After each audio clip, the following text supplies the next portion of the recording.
नमस्कार दोस्तों, स्वागत है आप सभी लोगों का the Eklavya IAS academy Dehradun में। मेरा नाम है अंशुल त्रिपाठी और आप सभी लोगों का द एकलव्य आईएएस अकेडमी के इस यूट्यूब चैनल पर हार्दिक स्वागत करता हूं। इस उम्मीद में कि आप सभी लोग बहुत अच्छे होंगे, अपने स्वास्थ्य का बहुत बेहतरीन ध्यान रखे हुए होंगे और अपनी पढ़ाई को बड़े अच्छे से शुरू कर चुके होंगे। आप सभी लोग जानते हैं आजकल हम मॉडर्न हिस्ट्री के कुछ टॉपिक्स को डिस्कस कर रहे हैं।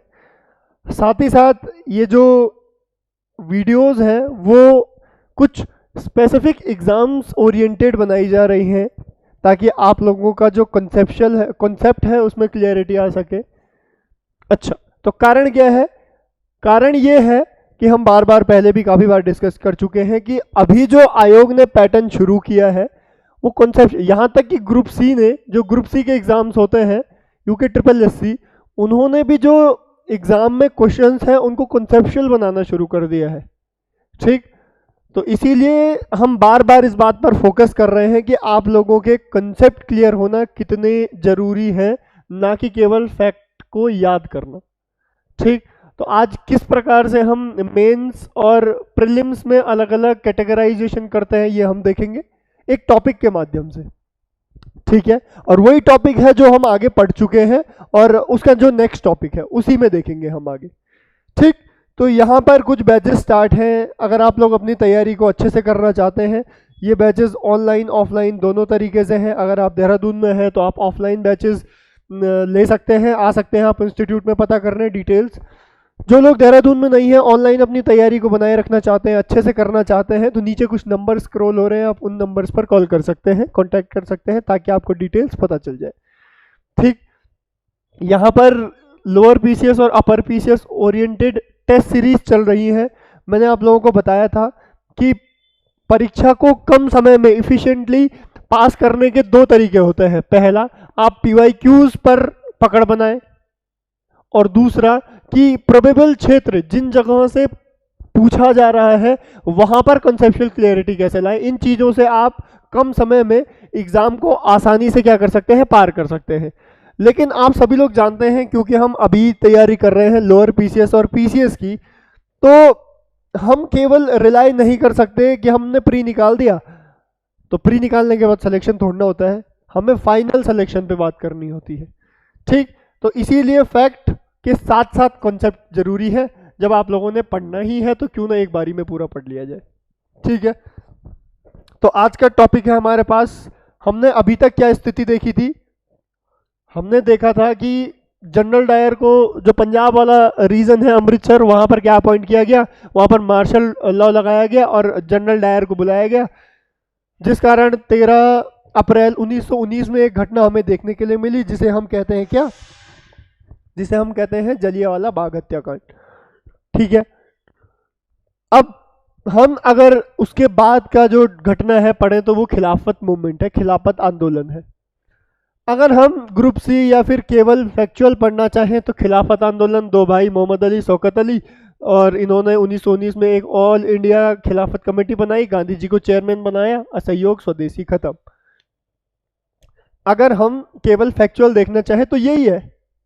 लेकिन अगर हम चाहें कि हमें इससे अगर कोई मेंस का क्वेश्चन आ गया तो हमें इन फैक्ट्स के साथ साथ, अब इससे आप मेंस का आंसर लिख के दिखाइए, बताइए मेंस में क्या लिखेंगे इससे।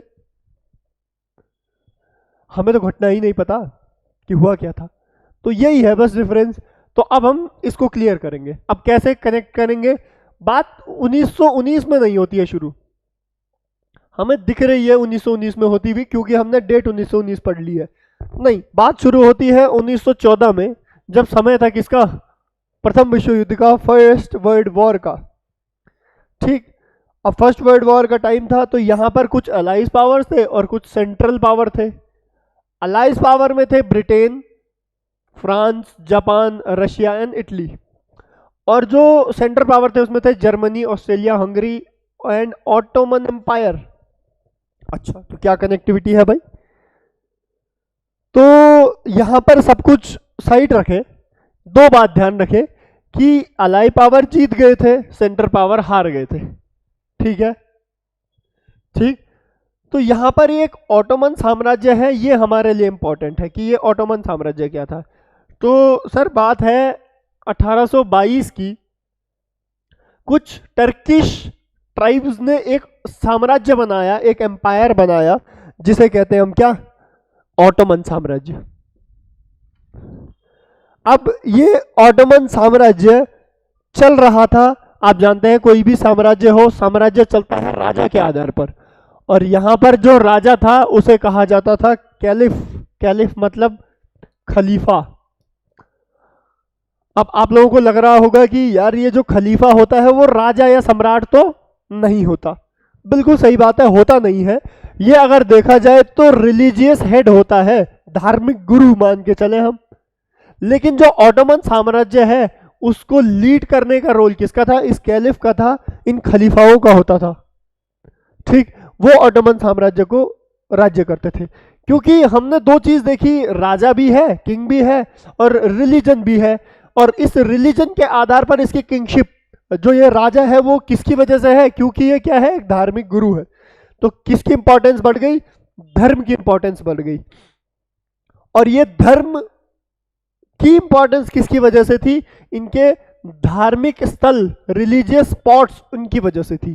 अब ये धार्मिक स्थल कौन कौन से थे इनके, इनके इजिप्ट में थे, इराक में थे, इन लोगों के जो आज हम देखते हैं लेबनान, जॉर्डन, ये जो एरिया था, ठीक है, पैलेस्तीन, यहाँ पर आप लोगों ने देखा होगा कितना, ये जो इजराइल पैलेस्तीन वॉर हो रही है, यरूशलेम एक जगह है उसके लिए हो रही है। सिख इस्लामिक लोग कहते हैं कि हमारी जगह है, ज्यूइश लोग कहते हैं, यहूदी कहते हैं कि हमारी है, क्रिश्चियन कहते हैं हमारी है। तो सबके लिए वो रिलीजियस पॉइंट ऑफ व्यू से, जितने भी अब्राहमिक रिलीजन है उनके लिए वो बहुत इंपॉर्टेंट जगह है। ठीक, तो ऐसे ही इन जगह के कारण से ही वैल्यू थी किसकी, इस कैलिफ यानी खलीफा की। ठीक है, अब क्योंकि अलाई पावर जीत गए थे, उन्होंने इन जगह पर अपना साम्राज्य चाहा। इन्होंने, अभी हम देखते हैं इतिहास में भी हमने पढ़ा कि जो जीत जाता है वो ट्रिटी, एक संधि के कारण कुछ क्षेत्रों पर अधिकार चाहता है। ठीक है, ऐसी ही एक संधि हुई ऑटोमन साम्राज्य के साथ, जिसे कहते हैं the treaty of Sevres, Sevres की संधि, जहां पर जो अलाई पावर है उन्होंने कहा कि ये जो रिलीजियस जगह है यहां पर हमें अधिकार चाहिए। अब क्योंकि ऑटोमन साम्राज्य में जो कैलिफ था उसकी पूरी शक्ति ही इन रिलीजियस प्लेसेस से थी, इन रिलीजियस जगहों से थी, जिस कारण से लोग भड़क गए। विभिन्न पूरे विश्व भर में क्या हुआ, इसके खिलाफ दंगे भड़क गए। हालांकि जो अलाई पावर थे उन्होंने इस ट्रीटी पर साइन करा दिए थे ऑटोमन साम्राज्य के। इसी के चलते भारत में एक मूवमेंट बढ़ा जिसे कहते हैं हम क्या, खिलाफत मूवमेंट। तो अब पूरी स्टोरी कनेक्ट हो गई। अब ये खिलाफत आंदोलन शुरू किया मोहम्मद अली एंड शौकत अली ने। इसके चलते एक ऑल इंडिया खिलाफत कमेटी बनी 1919 में, जिनको चेयर किया किसने, गांधी जी ने किया।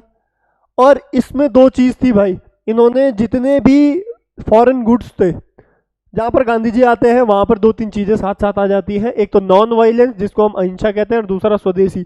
तो इन्होंने भी किया, जो बाहरी लोग थे, अभी ये केवल इस्लाम से रिलेटेड है, कि जो बाहरी लोग थे, जो बाहर से ब्रिटिशर्स थे, उनका जो गुड्स, उसका बहिष्कार कर दिया। जो भी ब्रिटिशर्स का था सब चीजों का क्या कर दिया, बहिष्कार कर दिया। और इस पूरे आंदोलन को क्या कहा जाता है, असहयोग आंदोलन नहीं, अभी इसको खिलाफत आंदोलन कहा जाता है। हालांकि ये नॉन कोऑपरेशन मूवमेंट भी है, असहयोग आंदोलन। कैसे, मैंने अभी आप लोगों को ये नहीं बताया कि ये आंदोलन सफल हुआ, खराब हुआ, बंद हुआ, कुछ नहीं बताया। मैंने बस ये बताया कि ये जो घटना मैंने आप लोगों को बताई, इसे कहा जाता है नॉन कोऑपरेशन मूवमेंट, कहा जाता है शुरुआत, the beginning of non cooperation movement, असहयोग आंदोलन की शुरुआत कहा जाता है इसको। और साथ साथ खिलाफत आंदोलन तो कहा ही जाता है। ठीक है, अब क्योंकि हमने असहयोग आंदोलन की शुरुआत बोल दिया, तो ये बात बहुत पक्की है कि असहयोग आंदोलन भी इससे ही कहीं जुड़ा रहा होगा। अब हमें वो पकड़ना है कि किस प्रकार असहयोग आंदोलन यहां से जुड़ा हुआ था। हिस्ट्री के दो बहुत इंपॉर्टेंट टॉपिक यहीं पर क्लियर हो जाएंगे। ठीक है, तो नेक्स्ट देखते हैं हम नॉन कोऑपरेशन मूवमेंट।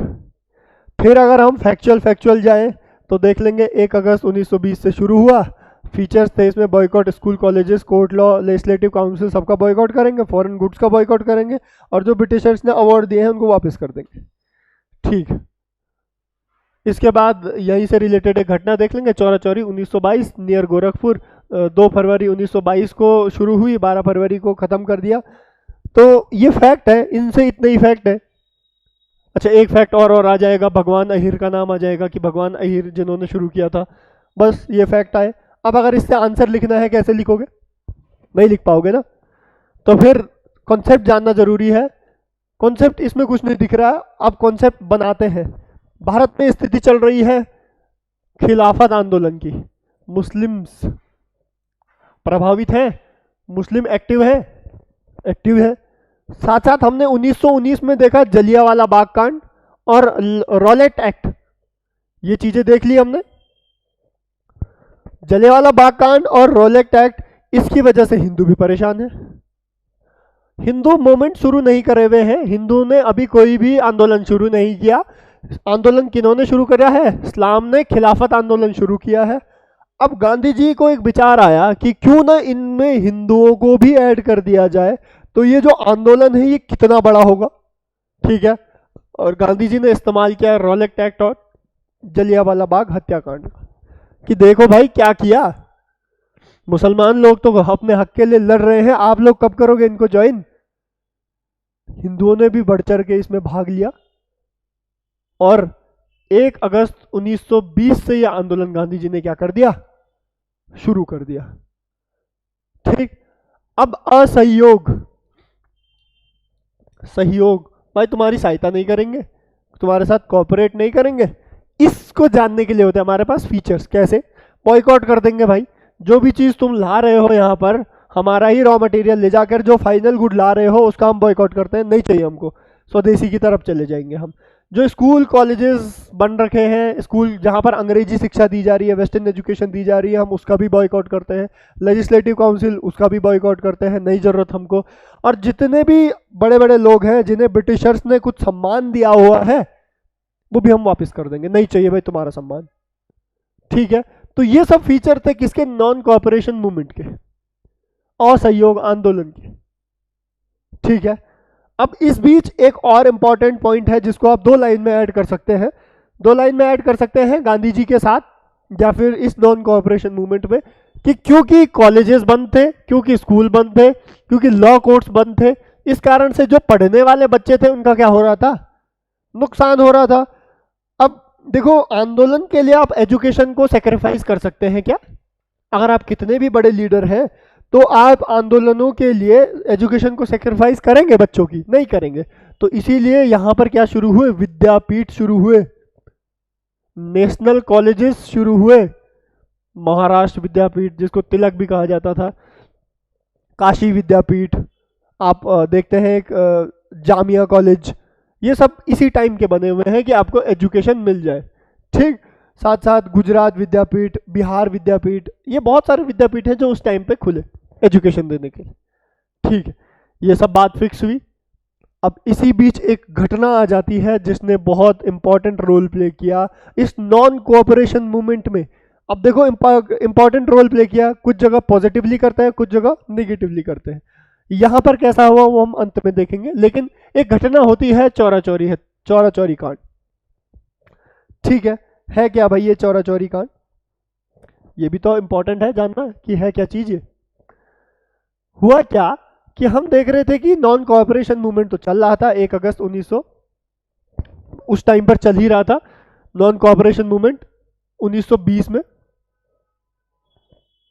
अब नॉन कोऑपरेशन मूवमेंट चलते हुए काफी समय हो गया, हमने देखा जो ब्रिटिशर्स हैं वो जो बेसिक कमोडिटीज है, बेसिक गुड्स है, दाल चावल, बेसिक चीजें, इन पर जो टैक्स है वो बढ़ा दिया।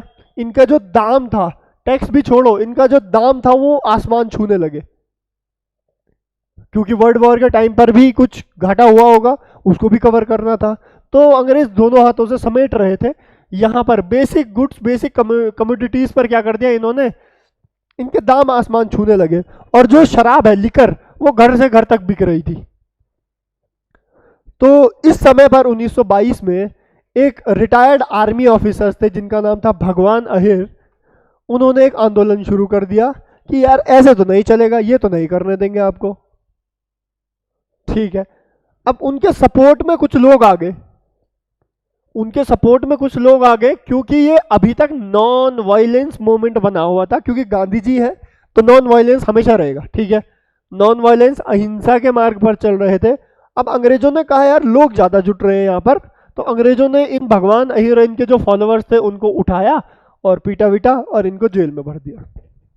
सिंपल, अंग्रेजों के लिए तो बहुत आसान था, लेकिन इनका जो प्रभाव था, इनकी जो बातें थी वो बहुत ज़्यादा इफेक्टिव थी कि भाई यार मैं अगर आटा 20 रुपए किलो लेता हूं तो मैं उसको 200 रुपए किलो तो अफोर्ड नहीं कर सकता हूं ना। वही बात थी इनकी, और बहुत सारे लोगों ने कनेक्ट किया इससे। इस कारण से हमने देखा कि जिस दिन ये गिरफ्तार हुए उसके अगले दिन जहां पर ये आंदोलन कर रहे थे वहां पर 50 लोग, अगले दिन 500 लोग, कब ये भीड़ बढ़ी और पुलिस स्टेशन की तरफ, चौरा चौरी पुलिस स्टेशन की तरफ बढ़ने लगी। पुलिस वाले परेशान हो गए, क्या करें, भीड़ बढ़ी रही थी। उन्होंने कहा देख लेंगे। वो भीड़ बढ़ी, जैसे ही उन्होंने भीड़ देखी उन्होंने कहा यार हवा में फायरिंग करते हैं, शायद ये भीड़ तितर बितर हो जाए। उन्होंने हवा में फायरिंग की, भीड़ पगला गई और स्पीड से। फिर अंग्रेजों ने सोचा कि यार एक दो लोग मर भी जाएं तो क्या फर्क पड़ता है, तो एक दो फायर हम किसकी तरफ करते हैं, भीड़ की तरफ करते हैं। उन्होंने फायर किया, 3 लोग मर गए।